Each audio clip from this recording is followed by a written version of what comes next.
everyone, it's Mackenzie from the library. You may know me from programs like Sketch Club here at the library. Unfortunately, we can't host our programs like normal due to the coronavirus. However, it is our goal to host more virtual programming, such as Virtual Sketch Club, which is what I'll be doing today. Today we're going to discuss some techniques and hopefully learn something new.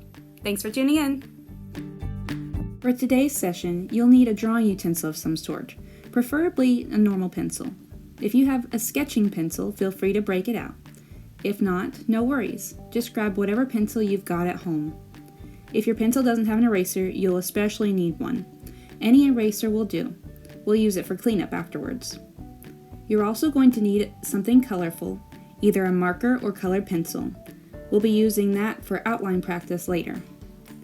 Finally, so we can practice blending, you can use a tissue, paper towel, a blending stump, or just your finger. The goal is to use supplies you have at home because you can make art with anything. In today's video, we'll be talking about clothing and fabric. The best way to learn how to draw this is by observing real-life examples, paying attention to how it lays and where the folds rest. Drawing clothing can make or break your picture sometimes.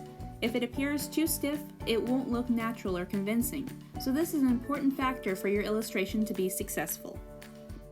So let's look closer at some examples.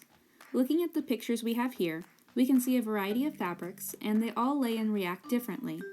This is a simple exercise you can do on your own, Googling examples, or looking in the mirror. In this picture, you can see distinct folds that are somewhat stiff with sharp edges. You'll also notice this fabric has a pattern printed on it. Pay attention to how the pattern's angling changes with each fold. You'll want whatever prints or patterns to reflect the positioning of your cloth. Now let's look at this picture. You can tell right away that the fabric is softer. The folds are rounded and not as rigid. Drawing this kind of fabric, we'd want to make sure our lines give it a softer look. The folds are curvy, almost S-shaped. It's a contrast to the material the pants are made from, which is stiff and pleated. The lines are straighter, with triangular folds that are sharp. There's some zigzagging towards the center where it folds the most, and the outer lines are bolder and straighter than the outline of the sweater. Now let's look at our last example, which is very similar to the sharp edges we just saw in the pleated pants. Some of the wrinkles and creases are a little more rounded as the fabric's rolled. Most of the lines are crisp though, giving it the appearance of being freshly ironed. This shirt is obviously not as baggy as the sweater was, and you can see how it fits the body better. One resource that can help you improve your technique is by looking at the work of other artists like Griz and Norm as pictured here. They have many other drawing tutorials with practical examples that you can easily replicate in your own drawings. I recommend checking them out on Instagram and their website, which is listed in our resource packet that you can pick up from the library for this video. Now let's try a drawing exercise.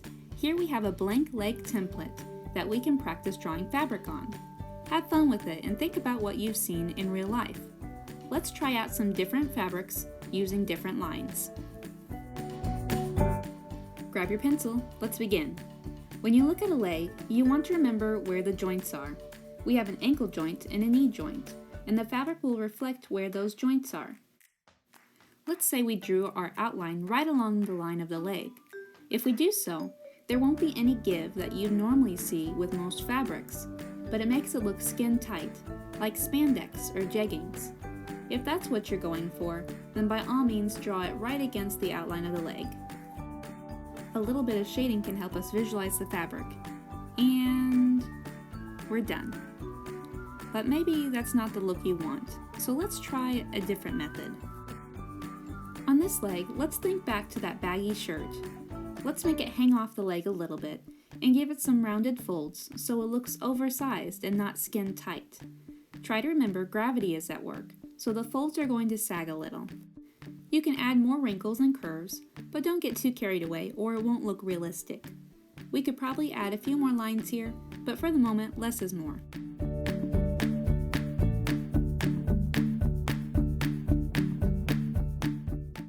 Let's not forget to blend our work. Grab your Kleenex or whatever you'll be blending with and gently rub the paper.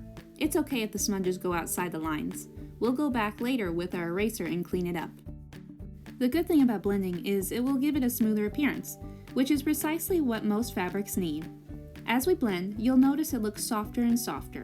We'll go back later and add more shading to give the effect that there are shadows in the creases and folds. While you are blending, you may have noticed your outlining faded a little, so feel free to go back over your outline so you have clear, bold lines. It's definitely looking more like sweatpants, right? Let's think back to the sharp lines of the pants earlier. We can emulate the appearance of work pants or khakis by using the straight lines and triangular folds. At the bottom, we can even add a cuff, but make sure the edges of the cuff jut out just a little so it looks like it has more thickness from that layered fold. Again, you can add more lines and folds if you want, and it will give a more worn look. Just don't add too many and make it look like you forgot to iron them. Be sure to shade lightly for now, and we can go back and add darker shadowing later. If you start out too dark and need to lighten an area, you can gently erase with your regular eraser, or you can use a kneaded eraser, which feels a lot like putty. It comes in handy when you only want to take off the top layer of graphite. Let's try one more example and experiment with what we've learned. We don't want the fabric to look too tight, so we're giving a little space between the outline of the leg and the outline of the fabric. Now let's play with the idea of bunched up fabric. Articles of clothing like socks or leg warmers can contain lots of folds and wrinkles, but they're all very rounded and soft, which makes it look more comfortable. You'll see a sort of S shape occur here and there. You can follow that basic pattern all the way down. The more folds you add, the more fabric it implies is there, so use your best judgment or look at a photo reference. When you're shading, you can add contrast between your fabrics, making the pants darker than the leg warmer. This is an added help for the viewer to distinguish the shapes are separate. Let's review our techniques. I've done a little extra shading to help bring our examples to life. Looking at the first example, the material is skin tight and doesn't have any folds or wrinkles, maybe a little bit like spandex. There's very flat, plain, solid shading, and this kind of shading can be a problem when you're trying to add depth. So if we were to improve this, we might add a little highlight along the edges. It's up to you though, it depends on how you want it to look, or what you're basing the illustration off of. You don't have to add folds to it, just use your best judgment and think about your subject matter and how it would react to light and gravity. The second example has rounded lines, making the folds look soft and subtle, giving it the baggy appearance of maybe sweatpants. The shading is not sharp, yet we can see some variations of light and dark, making it more realistic. It's not like the next one. On this one, the edges are straight and sharp. You could add more shading and folds if you wanted to, just be careful not to overcomplicate your drawing. If you're going for something more realistic, it wouldn't hurt to add more creases, but in this example, we're just doing basic shading and outlines, making it a little more cartoony. Our last example looks soft, and you get a feeling that it's a stretched material, maybe like old jeans, but not too oversized. Then it's contrasted by the rounded folds of bunched fabric, maybe leg warmers.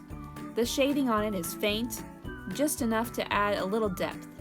Our shading on the pants has shadows and highlights, showing how it fits to the body and the knee joint, unlike in the first example, where the shading is very flat and it looks two-dimensional.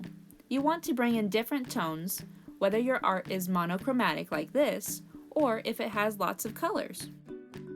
One more drawing exercise we can do is to examine real examples of fabric in action. Look at some of the different lines, their shape, and where they are. By outlining it, we can take notice of where folds and creases occur naturally. So, using something bright like a marker, like my silver Sharpie, you can better detect where the lines are.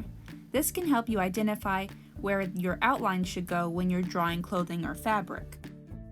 It's easy practice you can try over and over, either tracing the lines with your eyes or literally tracing a photo.